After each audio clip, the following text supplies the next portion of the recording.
દાનવ માનવ દેવતા એને જેની સૌ કોઈ કરતા સેવ, ઈ તો દેવો ને તણો દેવ, ઈ તો મહાદેવ એક મધુડા. અરે 33 કોટી દેવતા પણ એમાંય હોય ફેર, યા તો જીરવે દેવ ઝેરી, ઈ તો મહાદેવ એક મધુડા.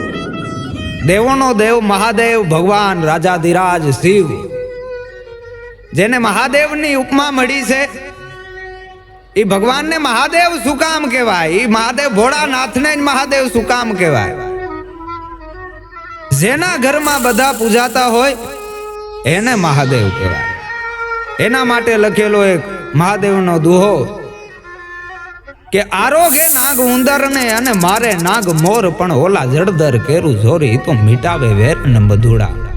આરોગે નાગ ઉંદરને, નાગ છે ઈ ઉંદરનું ભક્ષણ કરી જાય. આરોગે નાગ ઉંદરને અને મારે નાગને મોર, નાગને ભાળતા છે મોર કોઈ દી છોડે નહીં. કાર્તિકજીનો વાની મોર, પણ જળધર કેરું જોર, એમ કહેવાય કે મીટાવે વેરને મધુડા.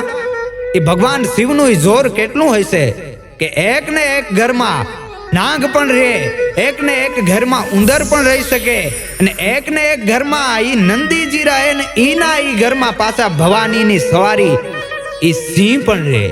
ઈ મહાદેવ, મહાદેવના તો જેટલા બખાન ક્યાં કરું રાખો કે ઢેર કા, અને સપટી ભભૂત મેં ખજાના કુબેર કા. ભોળો મહારાજ જો રીજે તો ચપટી ભભૂતની માલિપા એમ કહેવાય કે કુબેરનો ખજાનો પાથરી દે, એવો ભોળો મહારાજ. અને જેના મૃત્યુંજયનું મહત્વ મૃત્યુ ઉપર પણ જે જય પામી શકે એવું મંત્ર. ઓમ ત્ર્યંબકમ યજામહે સુગંધિમ પૃષ્ટિ વર્ધનમ ઉર્વારુકમેવ બંધનાય મૃત્યુ મોક્ષી મામૃતા. એવા ભોળા મહારાજની વાત કરવી. ભોળા મહારાજનું શિવલિંગમાં પ્રાગટ્ય કઈ રીતે થયું છે અને શિવલિંગની ઉત્પત્તિ કઈ રીતે થઈ છે એની આજે આ વાત કરવી છે. ભગવાન શિવ જેને સૌ કોઈ પૂજે, પરંતુ શિવના લિંગને, શિવલિંગને ઘણા વિધર્મીઓ અલગ રીતે બિરદાવતા હોય છે, અલગ રીતે એની વાત કરતા હોય છે, કટાક્ષ કરતા હોય છે. પણ શિવલિંગનો મૂળ અર્થ શું છે? શિવલિંગ એટલે કે શિવજીનું એક સ્વરૂપ. લિંગ એ સંસ્કૃત શબ્દ છે, એટલે શિવલિંગને શિવલિંગ તરીકે પૂજવામાં આવે છે. એ ભગવાન શિવના શિવલિંગનું મહત્વ છે. ને એમ કહેવાય કે 3 દેવતા બ્રહ્મા, વિષ્ણુ અને મહેશ. બ્રહ્માજી છે સૃષ્ટિને, સમગ્ર સંસારને ઘડ્યું છે. વિષ્ણુ છે એ સમગ્ર સૃષ્ટિને, સંસારને ચલાવે, અને શિવ છે પ્રલયકારી, છતાં પણ મહાદેવ કહેવાય, છતાં પણ સૌથી શિરમોર રહે. ને બ્રહ્મા અને વિષ્ણુની વચ્ચે એમ કહેવાય કે બરાબર ભયંકર યુદ્ધ થાય. એનું પણ એક કારણ ક્યું?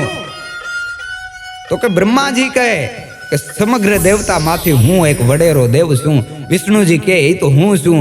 કારણ કે વિષ્ણુજીનું કહેવું એમ છે કે મારા નાભી કમળની માલિપા તમારું જન્મ થાય, અને એવી રીતે તમે તો મારા પુત્ર કહેવાઓ. અને ત્યારે એ 2 દેવો વચ્ચે એમ કહેવાય કે ઘમસાણ યુદ્ધ થયું છે.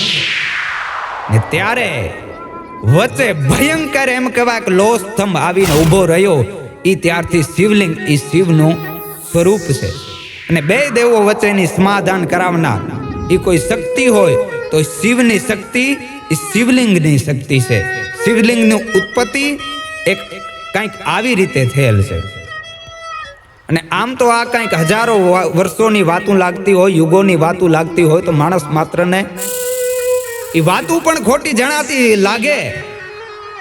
પણ એક કળજગની વાત, આ સંસારની વાત, આ સમયની વાત, બરાબર કડીકાળ ફાટી નીકળેલો એ જ સમયની વાત, કોઈ સતયુગની વાત નહીં.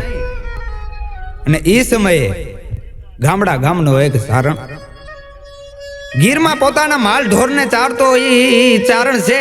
એ પોતાની બગરું લઈને હરરોજ જાય, પણ ભલ ભાલકી બગર હુનડ દાડમ રાણસુ હોલર બાપલિયું પહોરોય હિલોડાઈ સેત પ્રભાતન ને વાગત વ્રજ શું વાહડીઓ યાચડ ફાટ ગડાણ ધરાગઢ માખણ માસીએ જો ઉતરે ઈ અડા ભીડ ચારણ જીયલ યાંગણ કુંડીઓ થાપ ઝપાટ કરે, જીએ કુંડીઓ થાપ ઝપાટ કરે. એ ગામડા ગામનો એક ચારણ ને દરરોજ એમ કહેવાય કે ભેંસુને ચારવા માટે જાય, અને રસ્તામાં એક મહાદેવની એક નાનકડી દેરી, એમાં શિવલિંગ. પણ કોઈ દિવસે ઈ અંદર શિવલિંગ પાસે કે અંદર ડેરીમાં જાય નહીં, પરંતુ દૂરથી કહેતો જાય કે મહેશ, હું રામ, રામ નામનો સારણી.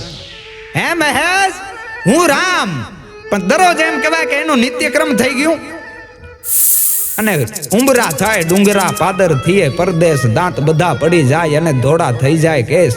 ગઢપણ આવ્યું અને ગઢપણમાં જ્યારે પથારીએ પડ્યો ત્યારે એને એમ થયું કે હાય હાય હાય, આખી જિંદગીમાં મેં કોઈ દી શિવના મંદિરે જઈ અને એમ તો કીધું કે મહેશ હું રામ, એ મારો એક અહમ, પણ કોઈ દી મેં એક જળનો અભિષેક કર્યો નહીં, લોટો ચડાવ્યો નહીં. હવે મહેશ થોડો આવે. અને ત્યારે છેલ્લા શ્વાસ લેતા એ રામને અવાજ સંભળાયો છે કે રામ, હું મહેશ. ત્યારે એ ભોળાનાથની આ કપરા કડજગમાં, કપરા કડીકાળમાં હજી હયાત હોવાનો એમ કહેવાય કે અહેસાસ થાય. પણ છેલ્લે બે જ દુઆ કહીશ કે જેણે ભોળાને ભજીયા એ ફૂલાય છાબ ભરે, એને પીળું હોનું પહેરવા પદ્મણ નાર ઘડે. અરે ભોળો છે અતિ ભલો, કાળ તણો કાળ, એ તો શંકર સહજ કૃપાળુ છે, ના થઈ દીન દયા.